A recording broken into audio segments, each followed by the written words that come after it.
not cheating is the core of what it means to be British. You know, staying true to the law is what it means to be British.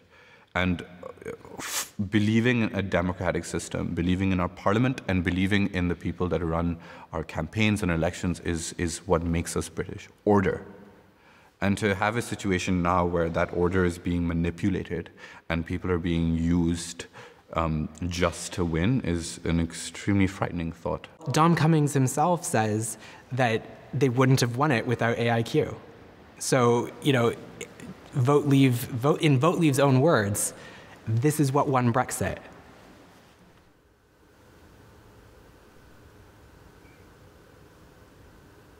I'm Shahmir. I'm a digital strategist that focuses on social media content and messaging. And I was a volunteer at BeLeave. I graduated December 2015, so that was just when the BeLeave had started, and I had got in touch with a friend of mine, Chris. I asked him, is anything going? Like, is there anything I can do? Do you know anyone? I introduced Shahmir to people at BeLeave. You know, they were looking for you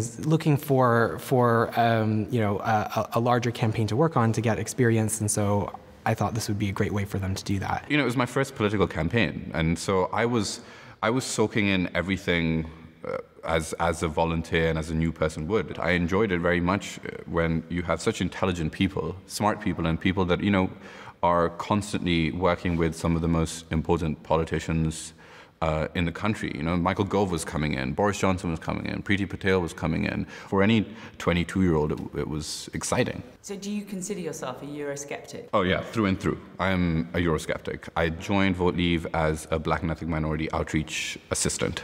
So I was working under Cleo Watson, who was head of outreach at BeLeave, and is now, I believe, political advisor at Number 10.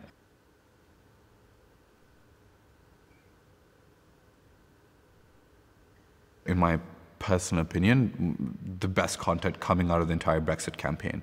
The color scheme, the branding, the messaging. It didn't say be scared of Turkey. It never said you should be scared of all the migrants coming into our country. It focused on things like social justice.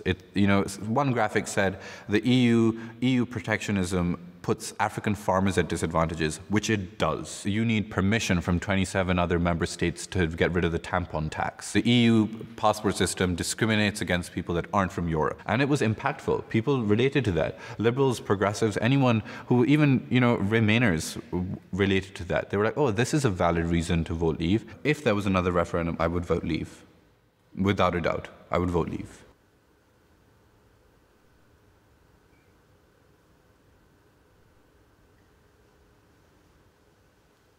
The Vote Leave lawyer wrote our constitution.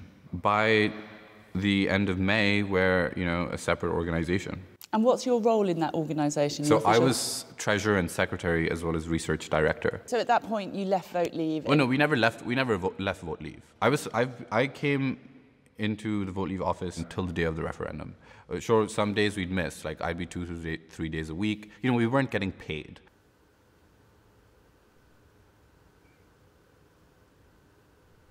In this country, we put spending limits to ensure that everyone has a fair sort of election, that everyone is on the equal standing, that you don't have advantages by spending more. It means everyone's on the same playing field. It means no one has advantages over the other in terms of their expenses. And so you're basically just fighting on ideas. Were you aware that Vote Leave were hitting their spending limits? Yeah, so there was talk going around in the office. Everyone understood that during the last few days of the referendum, in any campaign is when you spend most of your money.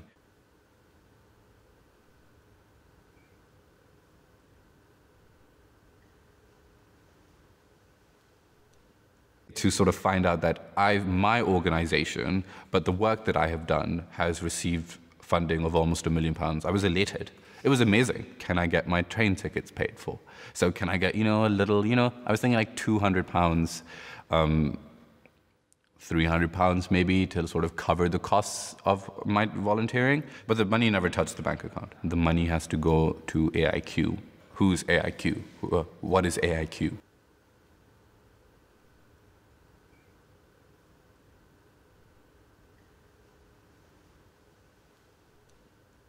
Aggregate IQ very much was part of this Cambridge Analytica universe or network of companies. I also helped set up AIQ as a company, which then later became, one of the largest expenditures of VoteLeave.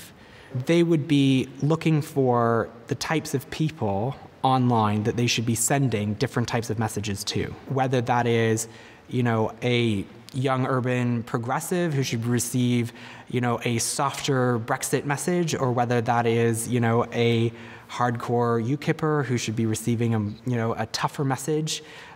They would be the ones that would help the campaign figure out what message should go to what type of person and on what platform and channel on the internet should that be disseminated through.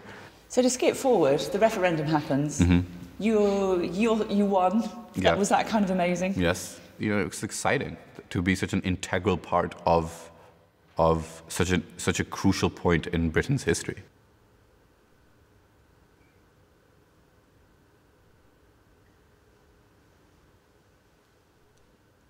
So I went on the Google Drive just to see, just to go through everything for myself, just to sort of check what went wrong. Did something go wrong? What exactly is the Google shared drive? In that Google Drive, we had a BeLeave shared drive, which was shared with over 30 VoteLeave members. And it was anyone that sort of uploaded, the default option on it was to share to anyone with a voteleave.uk email address. Dominic Cummings was on it, Henry de Zoet was on it, Stephen Parkinson was on it, Cleo Watson was on it. Everyone that mattered in VoteLeave was on it.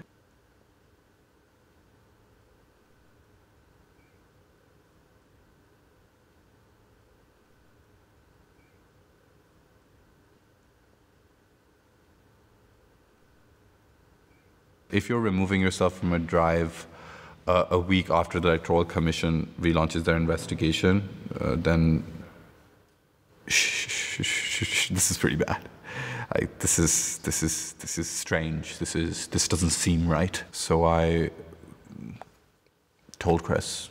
I contacted Chris and I said, "Look, you need to help me. I need to do something about this," because I knew that he knew by AIQ. And we need to sort of bring this to light. I know the impact that they can have on elections, given the amount of money that VoteLeave funneled through BeLeave into AIQ, and the amount of messaging that would produce, and the impact that could produce. The referendum was won on 1.9% of the vote. That margin is incredibly tight. Dominic Cummings and co. found a way for them to win, and found that way through BeLeave. But Shahmir, when I first met you, you were very troubled by this. Does this make you think differently about our democracy? Britain, to me, was the beacon of what politics should be, what government should be, and I believed that throughout the whole process, past the referendum. And in fact, winning the referendum even strengthened that belief that this is a true democracy, that they've focused on nothing else but what its people want. It not only shattered that dream and belief I had in Britain, but also made me scared for the rest of the world. If Britain, the beacon of democracy, can be cheated like that, its people be lied to like that, and then the government proceed to do things, whatever they do, based on what was entirely a scam.